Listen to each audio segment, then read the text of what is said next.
I like road trips, and I'm cool to have people come and all that and it's all good. But you know what? I think I need to have more road trips where I'm just not in control. Yeah. I need to have more road trips where let someone else decide. At most, I get to choose where. No, shut the hell up, Simon. Just that's a really good because point. that's what I did yesterday with my mum. Like and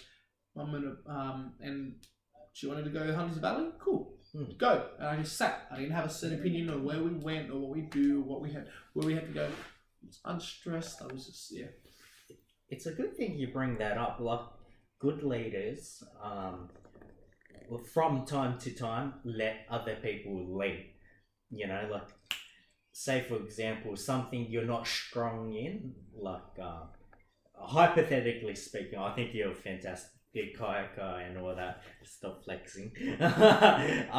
But if someone was more experienced in, say, like the cooking side and stuff like that, you let someone else delegate those like duties out, right? Because they know how to do it like better, and you can take that as a learning opportunity, which is really good because like then that way you'll see how other people lead, and you can take the good parts from that and like incorporate it into your own persona when you're trying to lead other people. We need to do more of that, and we need to.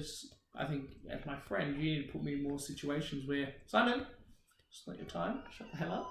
Yes. Just strap yourself in and just enjoy the ride, please. Speaking of, go.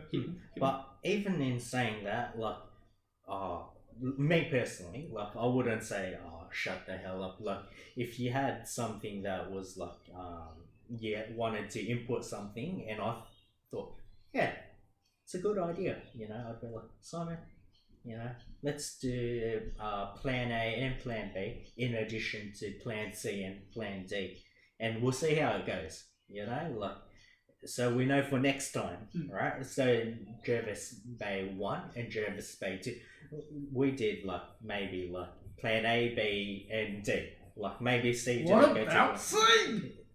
And that way, like for Jervis Bay 2, you know how you can incorporate plan C into make C happen as well, and then like shave off maybe B because that wasn't that great anyways. Do A again because people would appreciate that experience. Exactly. I get that. Yeah.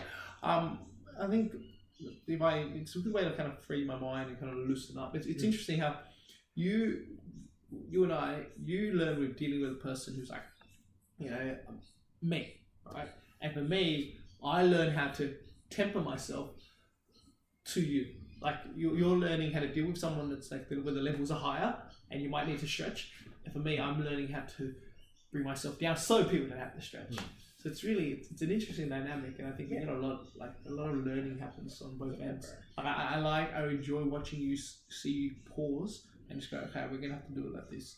Yeah. And then sometimes when I do similar to what you do when you pause and do that, but for me it's a bit different where I just kind of go, no, we need to move now. We get the thing.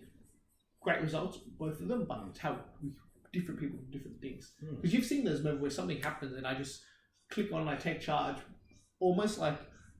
I feel like the way I do it, I feel like I'm in this vacuum of time where time's ticking, but it's not an issue because my brain has come up with the answer and like, let me get this answer out to everyone so we can do it within the time that we've got. That's how it feels. And without having that, like, for real, where I slow down. Sometimes it's really useful that I slow down though. So yeah. And not only with road trips or whatever, you can take this communication style and incorporate it into like many other things like family dynamics, work culture, environment, meeting new people, you know, any form of interaction or engagement with someone new or someone you're familiar with, you know, being able to like have an ebb and flow, like sort of like you talk, I talk, you know, you might jump in here, I might jump in here, pause, you know, just allows for much more effective communication, you know, like, for example, like, think about, like, family dynamics, right?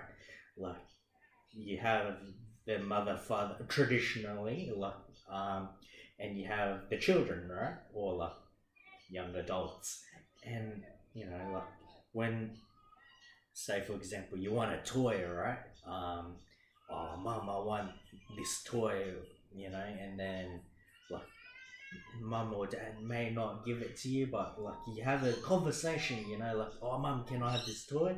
And then she'll either say yes or no, and then But there's something out of it. There's a developmental process. Yeah, to yeah. it. It's very often it's easier, and as we grow up, we realize it's easier to say yes, but I'm saying no, putting myself through the hardness of the no, Yeah. because this is something you've got to learn, and not everything comes easy. That's it.